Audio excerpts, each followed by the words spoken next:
This episode of Death Battle is sponsored by Raycon. Raycons give you absolutely amazing audio quality no matter where you go or what you do, whether you're getting pumped up, winding down, working, or working out. And they're a perfect gift for anyone on your list. And as your gift to yourself, they start at half the price of other premium audio brands.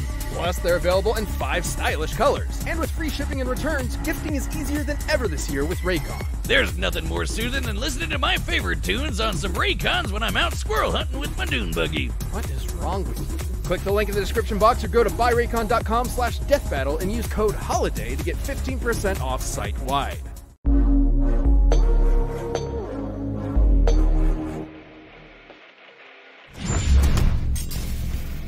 Madara Uchiha, the legendary messianic shinobi from Naruto. Sosuke Aizen, the Soul Reaper who stood upon the heavens from Bleach. We may dream of glory, but these two have the will to power to take it by force and claim a seat among the gods. They're the biggest, baddest anime bosses around, and not even death can stop them. Ghost versus zombie. Let's go! He's Wiz and I'm Boomstick. And it's our job to analyze their weapons, armor, and skills to find out who would win a death battle.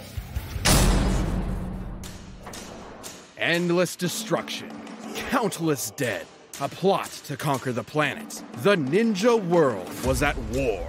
For the 4th time, only one man could save humanity from itself, from beyond the grave. The same man who orchestrated this war in the first place in order to end all wars forever. Madara Uchiha.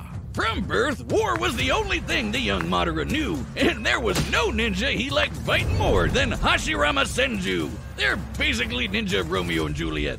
Belonging to opposing clans, Madara and Hashirama were forced to battle each other for years, all the while dreaming of a better future. Their bromance eventually overcame their clan's differences and the two groups merged, creating the village of Konoha. But Madara wasn't satisfied with Hashirama's dream of peace through cooperation. He desired an immortal peace through total domination. Everyone else thought that was crazy, so he bounced, and then he came back to wage war against the village he helped build. Well, that didn't last long, huh?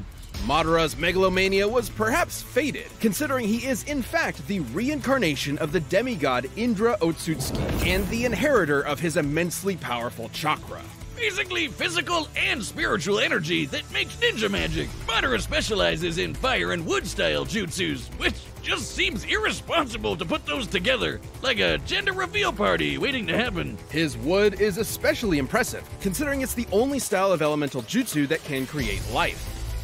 Why are you looking at me like that?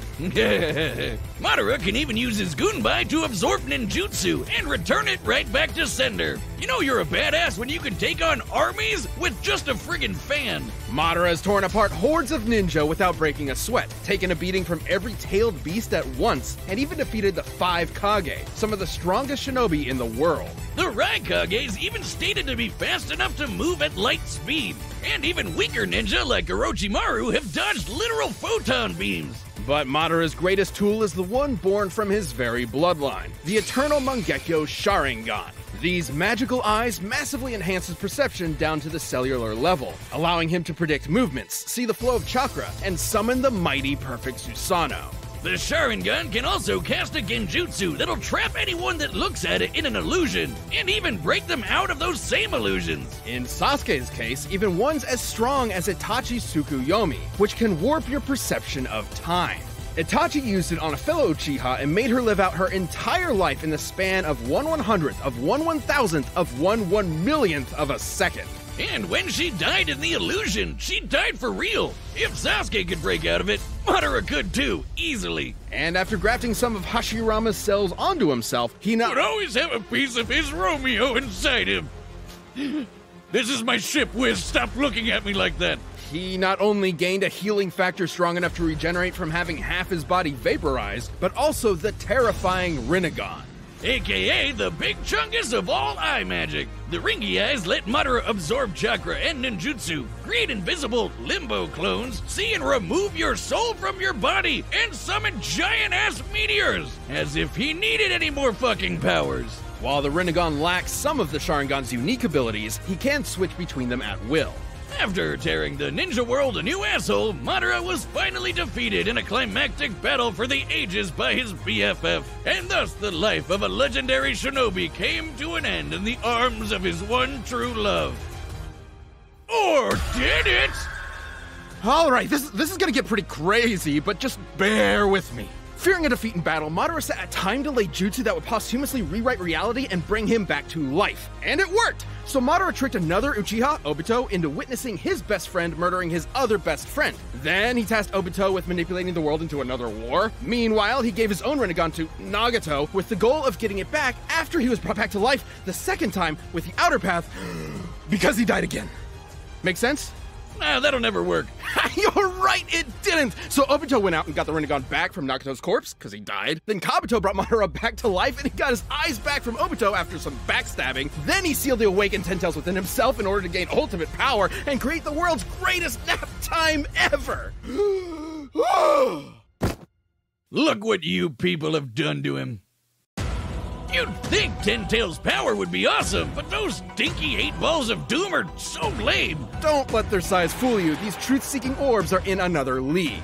The Ten Tails is strong enough to wipe continents off the map, and the orbs can be shaped into weapons that will completely disintegrate anything they come into contact with. Not even ninja resurrected through Edo Tensei like Minato could regenerate limbs lost to the truth-seeking orbs, which means they had to erase his literal spirit itself. Madara's power was so insane he was considered comparable to the original Sage of Six Paths, the dude who helped create the frickin' moon. And when Madara created meteors, they were large enough to show up against the curvature of the Earth. Measuring their size and estimating the height at which Madara lifted them, they'd have to possess a potential energy of at least 372 petatons of TNT. He was even fast enough to keep up with 8 Gates Guy, who kicked hard enough to bend space. Madara even has an attack where he hawks light speed loogies. Considering even base Madara has displayed speeds on par with Light Timing Ninja, we know Ten Tails Madara would have to be significantly faster thanks to the Ten Tails' power. With virtually no one left to oppose him, Madara's plot was finally in the endgame. He awakened the Rin Sharingan, and with the God Tree summoned, he cast the infinite Tsukuyomi, spreading the tree's roots across the entire planet and capturing every single person in the world. This would enslave all of humanity in an endless dream world, free of conflict forever. Peace through total domination. Manipulating this tree with his chakra would have involved physically spreading its roots through and around the entire Earth in mere moments. Estimating the tree's mass and the speed at which the roots were moved, his chakra must have released an energy exceeding 1 yotaton of TNT. And this was with just one jutsu. Is there a character that could possibly even touch Madara Uchiha? Kishimoto himself didn't even know. Madara's power was so overwhelming, the only thing that could take him down was treachery. Even the man with the magic eyes couldn't see that coming. All that was left was his old friend Hashirama, there to comfort him in his final moments. Just like Romeo and Juliet, for never was there a story of more woe than this of Hashirama and his Madabro. I read it in iambic pentameter. Is there a gas leak in here? Now the real fun begins. The Soul Society was in chaos. One of its leading Shinigami was set to be executed under suspicious circumstances. A band of humans from the living world had invaded to save her, and Sosuke Aizen, captain of the 5th Division of the Gotei 13, was dead. Murdered.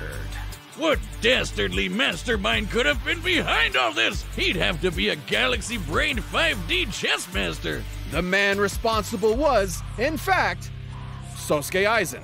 Little is known about the man's past, only that he isn't a man, a human man, but a soul reaper. These Shinigami are spiritual beings who ferry lost souls to the afterlife and purify those who have turned evil in the living world. They're badass anime wizard Grim Reaper swordsmen, though Aizen himself was hardly that cool. I mean, just look at those glasses. Dork. But this Clark Kent was harboring a secret. Aizen had spent years attempting to develop the means to ultimate power, ruining the lives of many of his colleagues via his twisted experiments. Oh, so when Aizen does it, he's a supervillain, but when you do it to me, it's shut the hell up, Boomstick. You're under NDA, and I know about the stuff you've done. As a Shinigami, Aizen's body is made of reishi, being spirit matter, and empowered by Raryoku, being spirit energy. Entities made of reishi are completely invisible to anyone without specific supernatural awareness, though a Shinigami's body is still tangible and can be damaged normally. And with his Raryoku energy, Aizen can create incredibly powerful blasts. He's so strong, weaker beings will literally disintegrate if they get too close to him. This is due to his Reiatsu, a localized spiritual pressure exerted as a result of his enormous power. He also knows tons of Kido, or spells. He can create force fields, bend the light around him to make him impossible to detect, fire concentrated bolts of lightning, and absorb the energy from his surroundings to make giant-ass energy dragons. Perhaps his deadliest Kido is Kurohitsugi. After an extensive incantation, Aizen surrounds his target in an enormous black coffin that distorts space and time and tears its victims apart. Aizen's plotting finally came to fruition during the invasion of the Soul Society, where he faked his death using his greatest weapon, his Zanpakuto, Kyoka Suigetsu. A Shinigami Zanpakuto is a magical sword that possesses a sentient spirit. Kyoka Suigetsu gives Aizen complete control over his victim's senses the instant they lay eyes on the sword. This complete hypnosis traps its victims in a nearly perfect illusion that Aizen can manipulate at will, making himself virtually immune to attacks while his opponents are sitting ducks. It's so strong that it kept a group of ex-Soul Reapers known as the Visored trapped for over 100 years without them even knowing it. It's one of the most broken powers ever and the definition of anime bullshit. But it was all worth it when he perfected his ultimate creation, the Hogyoku, an immensely powerful reality-warping device that, quote, materializes the user's wishes. In Aizen's case, it realized his desire to become the strongest being in the universe. With it, he can heal any of his wounds, even when half his body is vaporized. And more importantly, it exponentially increases his power over time through evolution by turning him into a horrifying butterfly monster man. A being eventually strong enough to dethrone and replace the Soul King, the deity that controls the cosmic balance. Even a minor disruption to the Soul King's influence led to the three worlds of Earth, the Soul Society, and Hueco Mundo to start physically collapsing. Then it implied that the Soul King has to be outputting enough energy to hold all these places together at all times. Considering each should be roughly the same size, this would require an energy of over 140 zetatons of TNT. Aizen is powerful enough to vaporize mountains as a side effect of a sword swing. His casual energy blasts can disintegrate huge chunks of the earth, and he can take on armies with just his Reiatsu alone. He even defeated the rest of the Gote 13 without so much as breaking a sweat. So he should be way stronger than Soul Society heavy hitters like Kenpachi, who sliced this 120-kilometer wide asteroid to pieces. That's roughly the width of Great Britain. An asteroid of this size would have to carry a kinetic energy of at least 44 petatons of TNT. And Aizen was so badass, he literally transcended other Shinigami in power. He was in a whole other dimension from the rest of them. Until he fought Ichigo Kurosaki. The battle we've all been waiting for. Way before this in the Soul Society arc, Ichigo was already as fast as lightning. And by this point, after all his power boosts, he'd even be faster than light. Hell, even weaker characters like this lady can dodge light beams. Though their fight was epic, Ichigo had transcended the Shinigami as well, and even Aizen himself. Feeding upon his insecurities, the Hogyoku abandoned Aizen, who was quickly defeated and imprisoned within the bottommost level of the Soul Society's prison. Aizen was left alone. His great power he sacrificed so much to achieve was gone forever. Or was it? Somehow he ended up getting even stronger than before. But what made him so strong? Could it be the chair? It's not the chair. It could theoretically be due to the chair's restraints keeping his Reiatsu from properly releasing, building it up within him until he was stronger in base than he was at his previous max. Nah, it's definitely the chair. And, since the chair could still hold him after he got stronger, wouldn't that make it even stronger than him? Even stronger than the Soul King? All hail the mighty Chair-sama, most powerful being in all of Bleach. He even managed to hold his own against the Quincy warlord Yuha, who absorbed the power of the Soul King himself. He even used Kyoka Suigetsu to trick him, and Yuha's a dude who can literally see every possible future all at the same time. All according to Keikaku, bitches! And after standing among the gods themselves, Aizen returned to captivity and pondered the meaning of his existence. Even trapped in a prison, sealed off in a different dimension with a 20,000-year sentence, he remains the most dangerous being in the world. Who knows what schemes are brewing behind those cold, calculating eyes? No compassion, no empathy, only the drive for power. No one has ever stood at the top. Neither you nor me. From now on, I alone will stand at the top. All right, the combatants are set, and we've run the data through all possibilities. But first, if you want the confidence of an anime supervillain, check out Blue Chew. This episode is brought to you by Blue Chew. The secret to, well, pretty much anything is confidence. And that's why Blue Chew delivers the same active ingredients as Viagra and Cialis in chewable tablet form right to your door. Yep, and did we mention you get Blue Chew's tablets at a fraction of the cost of those other guys? Getting ready to go is simple. Just sign up at BlueChew.com, consult with one of their licensed medical providers, and once you're approved, you'll receive your prescription within days. Plus, it's all done online, which means no more awkward conversations with your doctor or waiting in line at the pharmacy. And you can take Blue Chew anytime, day or night, so you can plan ahead or be ready whenever. So if you could benefit from extra confidence when it's time to perform, Blue Chew can help. And we've got a special deal for you. Try Blue Chew free when you use our promo code BATTLE at checkout. Just pay $5 shipping. That's BlueChew.com, promo code BATTLE to receive your first month free. Visit BlueChew.com for more details and important safety information. Thanks, Blue Chew, for sponsoring the show. But right now, it's time for a death battle!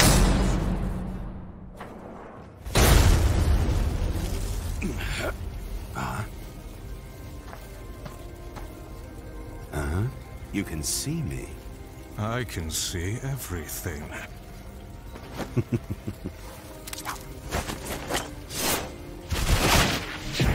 Did you see that?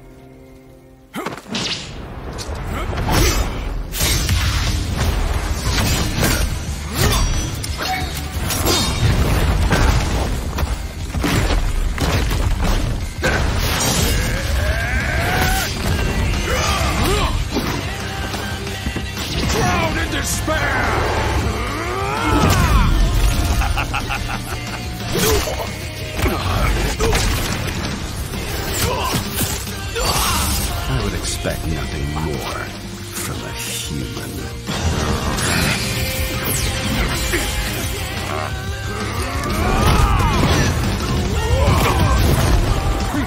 Mere parlor tricks.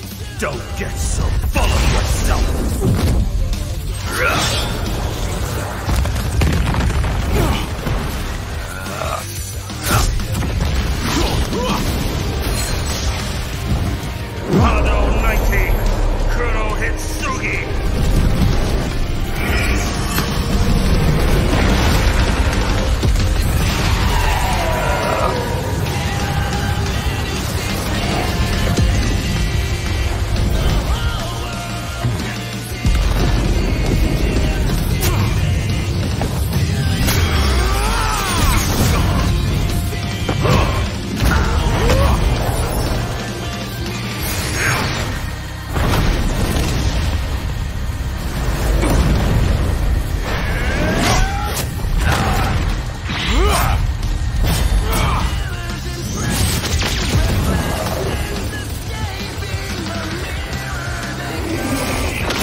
The pounding of my heart, the taste of my own blood.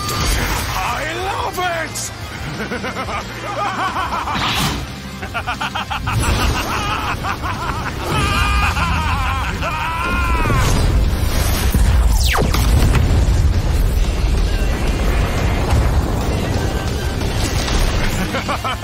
You almost had me there, you tricky bastard.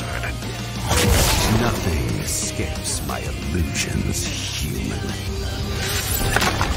Know your place.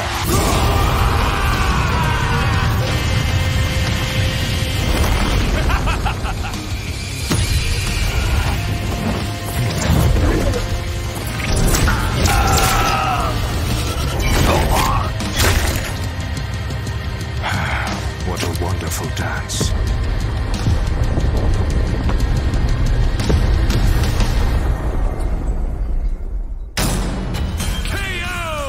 Of course Madara won! He fake died twice for his 5D chess plan, while Aizen only fake died once. Aizen and Madara were extremely evenly matched in raw power and speed. By our calculations, Madara spreading the God Tree's roots with his chakra was about 7 times more powerful than the best that Aizen could scale to with his rare Yoku, and both ended up being roughly as fast as each other. While there are a range of possible feats and numbers to go with to determine their limits, the point is they're always going to be close to even. Which means the main thing that mattered here were their powers and how they countered each other. Madara's enormous variety of abilities eventually overwhelmed Aizen. While Soul Reapers like Aizen may be invisible to regular people, the Rinnegan allowed Madara to see invisible spiritual beings like his own Limbo clones. Hell, the Rinnegan lets you see and remove human souls, and that's exactly what a Soul Reaper is. Both Chakra and Rare Yoku utilize spirit energy and operated in similar ways, being formed into attacks like ninjutsu and Kido. That meant that Madara's ability to absorb ninjutsu allowed him to nullify the vast majority of Aizen's range attacks, and even dispel his force fields. And despite how OP Aizen's complete hypnosis was, Sharingan users can break out of illusions no sweat, even ones as powerful as Itachi's Tsukuyomi. And since Madara can switch between the Rinnegan and the Sharingan at will, he'd be able to break out of an illusion anytime he wanted. Aizen's illusions are nearly perfect, but fellow Captain Unohana was able to subconsciously notice its flaws. With an eye as perceptive as the Sharingan, which can spot imperfections in genjutsus all the time, it was only inevitable that Madara would be able to quickly break out. However, the same couldn't be said for Aizen, who never showed any resistance to the kind of mental illusions Madara can create.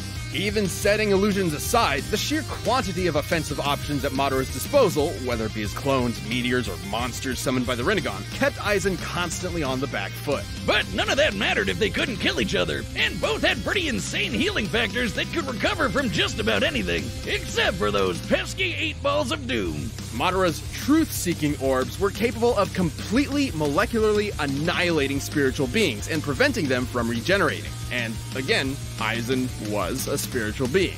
Since Aizen lacked the ability to do the same irreversible damage to Madara, the ghost of the Uchiha had exactly what he needed to put this actual ghost down for good. Aizen was an unbelievably overpowered foe, but Madara's own powers, illusions, and devastating truth-seeking orbs allowed him to crush the ex-Shinigami. Sosuke should have kept his Aizen the prize. And do you feel any shame at all? Moderately. Ha! Double pun. Suck it, Wiz. The winner is Madara Uchiha. Thank you for watching this episode of Death Battle. If you're looking to get some merch for the holidays, we've got a bunch of great new items from Death Battle and Rooster Teeth. From hoodies to t-shirts to socks to beer steins. Click that box to start shopping now.